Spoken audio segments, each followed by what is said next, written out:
Bonsoir à tous et bienvenue dans Plus d'Actu. Quel bilan tiré des plaisirs d'hiver? L'édition 2023 a atteint un record de fréquentation avec 4 millions de visiteurs. Une bonne affaire pour l'économie bruxelloise, en particulier pour le secteur Horeca. Alors est-ce vraiment une bonne affaire, plaisir d'hiver? Est-ce que cela profite ou pas aussi aux commerçants du centre-ville et de la place Sainte-Catherine? Quelles sont les nuisances que doivent supporter les habitants pendant cette période? Et puisque nous arrivons à la fin du mois de janvier, il nous a semblé intéressant de revenir sur toutes ces questions.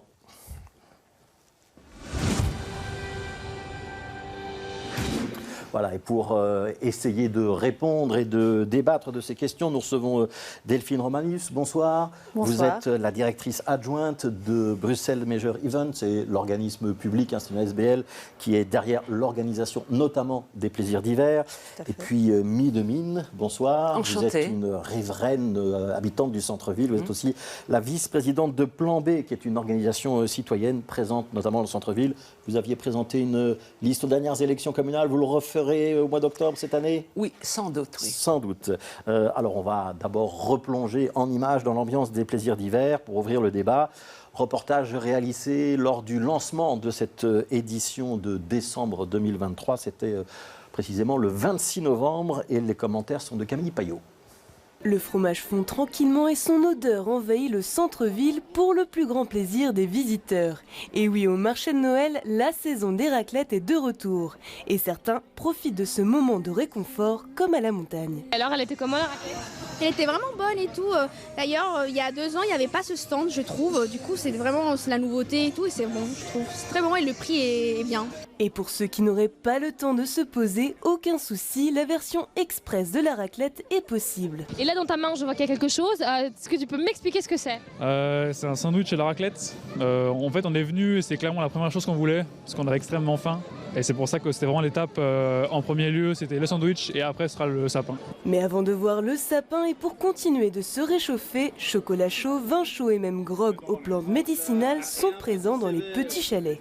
Alors là, j'ai pris un grog aux plantes médicinales avec de la liqueur de maretsu et c'est super bon en fait. J'avais jamais goûté donc c'est très sympa. Moi je suis pépiniériste à l'année, je viens de créer une nouvelle pépinière cette année à Bruxelles et donc les plantes médicinales c'est un peu mon truc, d'où j'ai eu l'idée de créer des alcools qui permettent aux gens aussi de prendre soin d'eux. Donc chez moi on boit de l'alcool mais on prend soin de soi. Une fois le ventre bien rempli, c'est l'heure du spectacle. Sur la Grand Place, les couleurs chatoyantes et les symboles prennent vie. Imaginés par les invités d'honneur des plaisirs d'hiver venus tout droit du Québec. Et pour les plus attentifs, le Canada se retrouve dans les détails du sapin. C'est très joli, c'est la première fois que je les vois et avec les lumières et tout. Et c'est aussi très naturel parce que parfois on a des sapins de Noël seulement avec des lumières, mais ça c'est très naturel donc c'est vraiment beau. Voilà, donc les belles images de plaisir d'hiver. Delphine Romanus, 4 millions de visiteurs, vous nous confirmez que c'est un record? Oui, c'est un record, oui, tout à fait. Ouais. Est-ce que tout s'est bien passé cette année? Est-ce qu'il y a eu des difficultés? On a peut-être des craintes pour la sécurité à un moment. On était quand même dans un moment un petit peu tendu sur le plan international. On sait que les marchés de Noël, ça peut parfois être une cible. Il n'y a pas eu de difficultés de ce côté-là? Il n'y a pas eu de couac d'organisation? C'est un bon bilan de votre point de vue? Pas de difficultés, non. Et oui, c'est plutôt un bilan positif de notre point de vue. Est-ce qu'il y a des bonnes ou des mauvaises années dans l'organisation des plaisirs d'hiver? Ah, il y a des meilleures et puis des années moins bonnes ou des années plus compliquées. Je pense qu'on a traversé quand même des multiples crises ces dernières années. Avec, les années Covid, ça a été plus difficile? Ça a été plus difficile, c'est sûr, où on doit, au niveau organisationnel, s'adapter sans arrêt, oui. Alors, on va prendre l'avis des habitants du centre-ville avec Mie de Mine. Plaisir d'hiver, c'est un bon, c'est un mauvais moment pour vous dans l'année? Disons que c'est complicated. C'est 10 semaines très compliquées pour les gens qui habitent ces quartiers. Vous avez mentionné 4 millions de visiteurs. Et quand on regarde le nombre d'habitants dans les quartiers où Plaisir d'hiver est organisé, on est, je pense, 60 000 habitants, mais donc qui accueillent dans leur salon pendant toutes ces semaines un total de 4 millions de visiteurs. Ouais. C'est beaucoup. Alors, ils ne sont pas tous là en même temps, mais il y a une pointe à 170 000 visiteurs pour le samedi le plus fréquenté, c'est bien ça? C'est bien ça, oui. Ouais. Quand vous dites c'est beaucoup, c'est quoi la nuisance? C'est d'avoir du monde en rue, c'est d'avoir du bruit? Si vous pouvez essayer de détailler un petit peu. Oui, c'est une pression sur les quartiers, la foule, le bruit, les déchets. Mais plaisir d'hiver, pour l'instant, c'est ce qu'on appelle à Bruxelles un événement de masse. Donc, 4 millions de visiteurs, quelque part, félicitations. Ouais. Alors, on va s'intéresser à l'aspect économique quand même de la question, parce qu'il n'y a pas que l'aspect festif, il y a aussi des retombées de plaisir d'hiver. On va écouter le bourgmestre de Bruxelles, Philippe Claus. Il tirait les leçons de l'événement. C'était au moment de la fermeture de cette édition des plaisirs d'hiver 2023. Plus de 4 millions de visiteurs. 75% de ces visiteurs viennent de Belgique. Il y a 2 fois plus de Flamands et de Wallons qui viennent pendant les plaisirs d'hiver. Dans les 25% qui sont des touristes, on a principalement les pays limitrophes, mais on voit réémerger des personnes qui viennent des États-Unis, qui viennent d'Inde, qui viennent du Brésil, qui viennent d'un peu partout. Et on a des taux d'occupation qui avoisinent les 70% dans l'hôtellerie, avec même dans le centre près de 80% d'occupation des nuitées d'hôtel. Et donc c'est un vrai énorme succès pour les plaisirs d'hiver. On n'est pas encore atteint les chiffres de nuitées de 2019, mais on s'en approche très fort. Donc on remarque moins de 2 ans après la fin de la crise du Corona, parce que c'est ça aussi, on sent que Bruxelles est redevenue la destination qu'elle était, on est reparti dans une belle croissance, et je le rappelle que cette croissance, c'est des milliers d'emplois qui sont derrière. Alors Delphine Romanus, des milliers d'emplois, on peut confirmer ça ? Oui, je pense que certainement que cet événement est porteur économiquement et que ça crée de l'emploi, tant au niveau des alentours, donc des restaurateurs qui fonctionnent, des hôteliers, mais que des commerçants aussi eux-mêmes qui engagent pour tenir les chalets ou les attractions, etc. Il y a combien de chalets sur le marché de Noël, notamment place Sainte-Catherine, le long de la Bourse? On est sur 240 chalets au total. Ouais. On a une estimation du nombre de personnes que ça peut faire vivre plaisir d'hiver?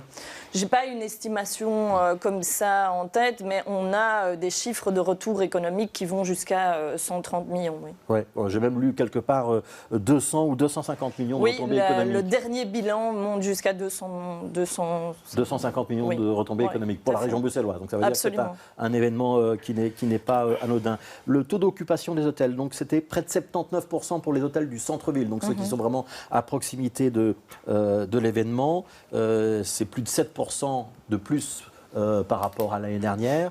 Et dans le centre-ville, le 31 décembre, on a 93% d'occupation des hôtels. Ça veut dire que ça aide vraiment à faire le plein?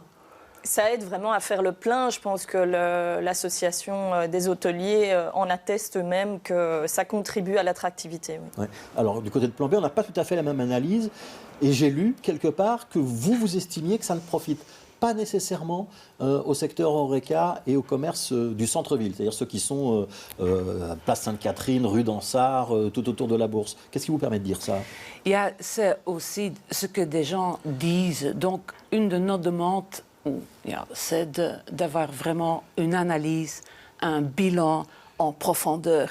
Un de nos membres a dit, et je vais le citer littéralement pour montrer que ce n'est pas mes mots, mais quelqu'un qui a bien résumé ce discours des retombées, il a dit, un grand qui dit, il y a eu du monde, les hôtels étaient full et les restaurants et commerces pleins à craquer, ça ne suffit pas. Donc, une analyse, un bilan. Je suis contente d'entendre Mme Romanus parler de 250 millions de retombées. Très bien, montrez-nous l'analyse et les chiffres, parce que la dernière étude que nous trouvons, qui est disponible publiquement, c'est celle de l'ULB Solvay de 2010, donc ça date. Hein? Donc, partagez alors avec les citoyens le bilan. On peut avoir une évaluation précise, chiffrée de ce qui se passe pendant ce mois de décembre à Bruxelles. J'imagine qu'il y a les données qui existent, il suffit de les compiler. Oui, c'est ça. Il y a une compilation de données avec certains outils qu'on partage notamment avec Visit Brussels, qui est l'Office du tourisme, où on prend en considération différents éléments d'analyse. Oui.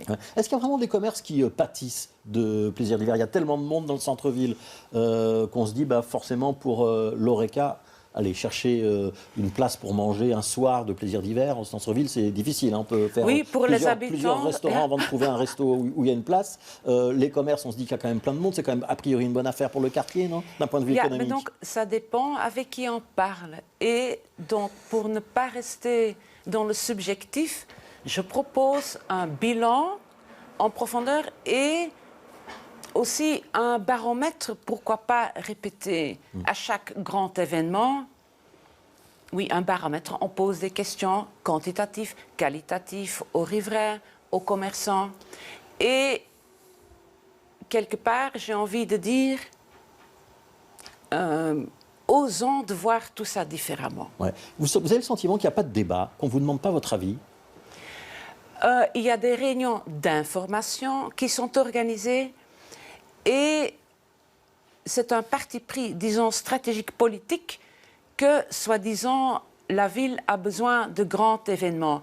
Et c'est un choix politique qui a été fait déjà il y a 10 ans. Mais pour nous, il est temps de fêter le succès que ce choix politique nous a porté depuis des années. Et maintenant, osons une feuille blanche et choisissons autre chose. On arrête plaisir d'hiver, Delphine Romanus, c'est un trou économique pour l'économie de la région bruxelloise et de la ville de Bruxelles en particulier? Il faudra demander l'avis aux premiers concernés, mais je pense en effet que ça risque d'être un trou économique. Oui. Ouais.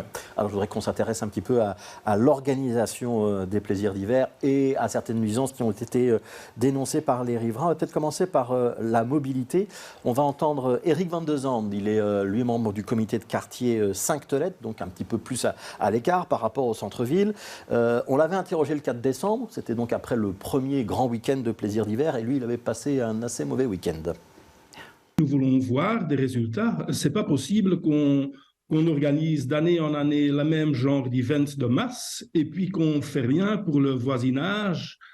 Il faut beaucoup mieux gérer les flux de voitures, il faut déconseiller aux gens qui viennent d'utiliser leur voiture pour venir au centre.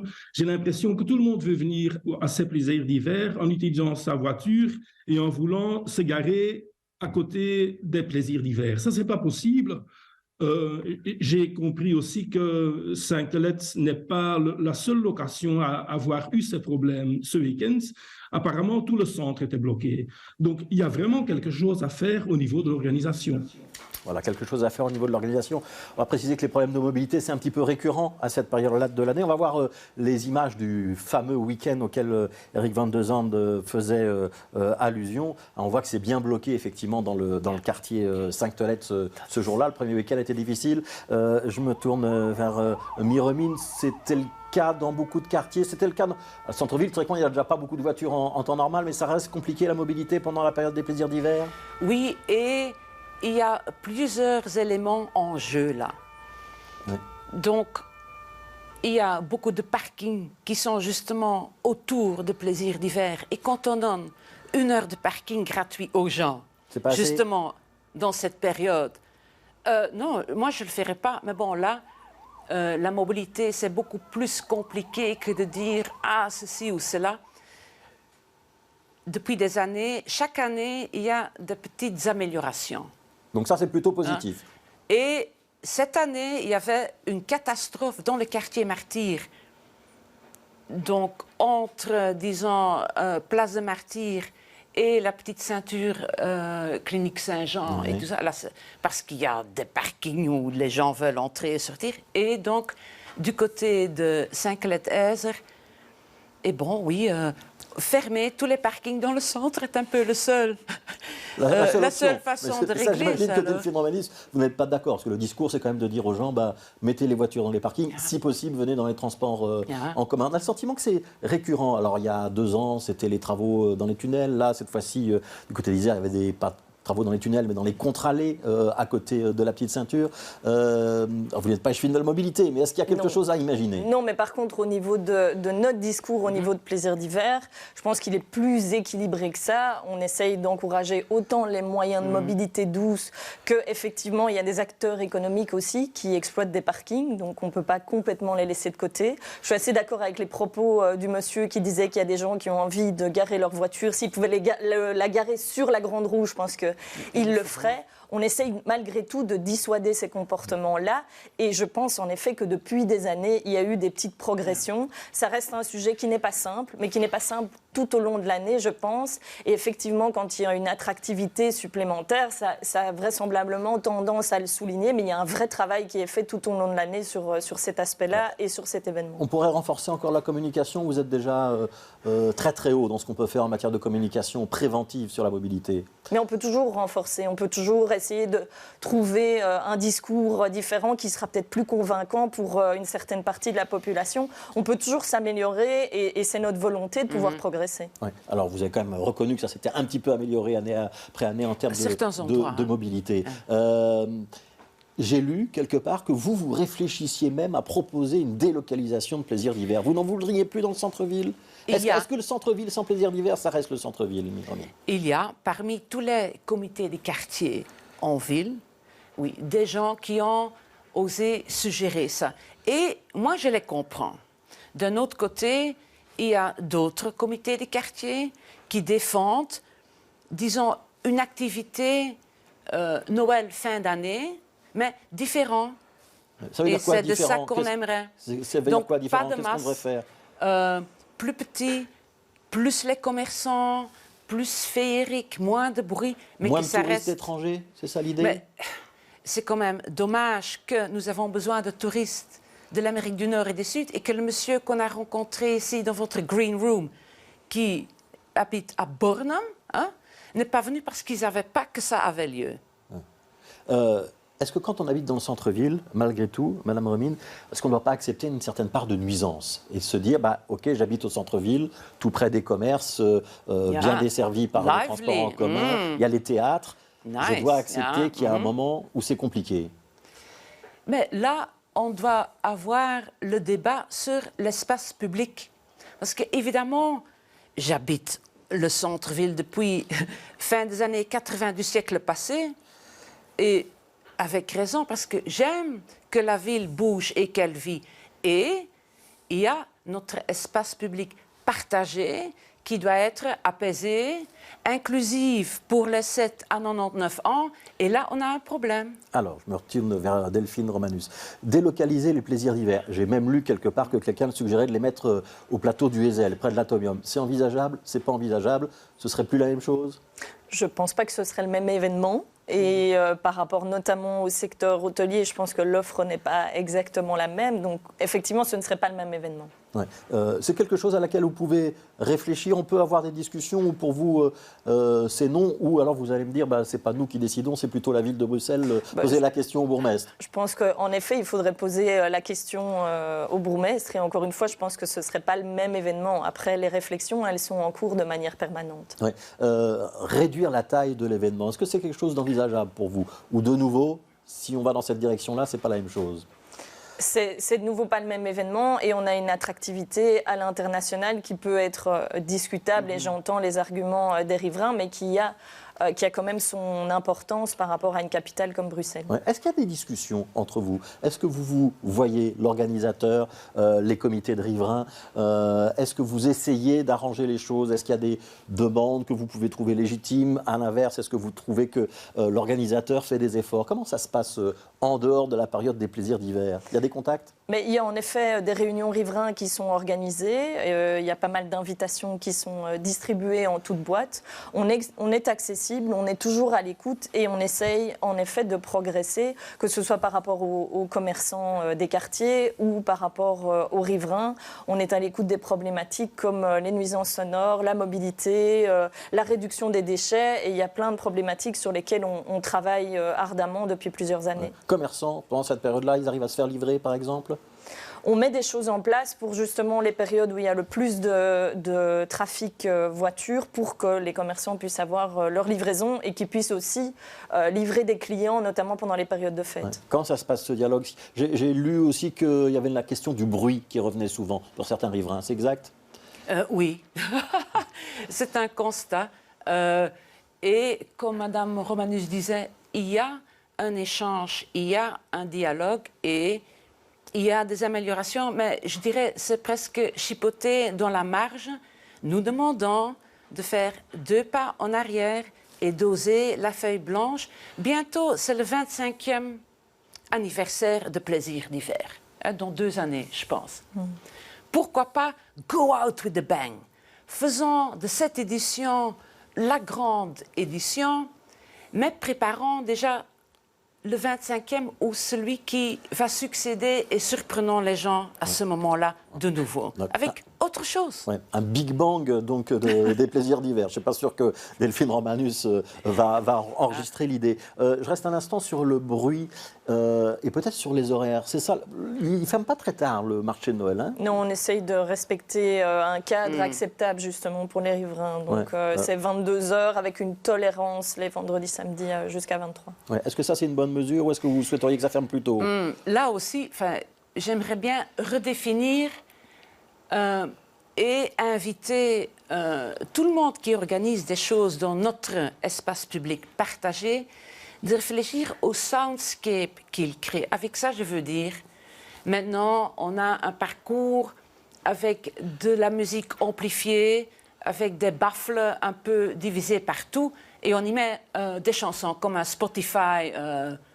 Ça tourne. Il y a ça aussi dans les stations de métro, par exemple. Hein. Il y a de la musique un peu partout maintenant en ville. Quand on entend ça de midi à 10h du soir, ça devient un peu... Donc, travailler avec des ingénieurs de son, avec des artistes, pour créer, pendant cette période, oui, un soundscape, excusez-moi, je ne connais pas le mot. Un paysage sonore. Un paysage sonore, mais qui est aussi... Allez, surprenant, invitant, et en tant que riverain avec moins de voitures, là c'est quand même, il faut y penser, quand il y avait plus de voitures, il y avait comme un white noise qui absorbait plus le bruit. Oui. On a perdu ça. C'est un peu... C'est paradoxal, hein, quand même. C'est paradoxal. Est-ce que vous allez travailler avec des ingénieurs du son, Delphine Romanus? On travaille régulièrement sur l'ensemble de nos événements avec des prestataires techniques et des spécialistes en termes de sonorisation pour que ça puisse être harmonieux en termes de son. Ouais, en tout cas, moi j'ai le sentiment que vous vous parlez. Et ça, c'est déjà une information. Oui. Vous êtes toutes les deux d'accord pour faire ce constat-là? Oui, oui, tout à fait. Qu'on se parle, oui. Ouais. Oui. On a déjà la date de l'édition 2024 des Plaisirs d'hiver? On est toujours le dernier week-end de novembre jusqu'à début janvier. Je n'ai pas les dates précises. Je pense que c'est 29 novembre au 6 janvier ou 5 janvier. Voilà. Et en tout cas, pour l'année 2024, ils auront lieu.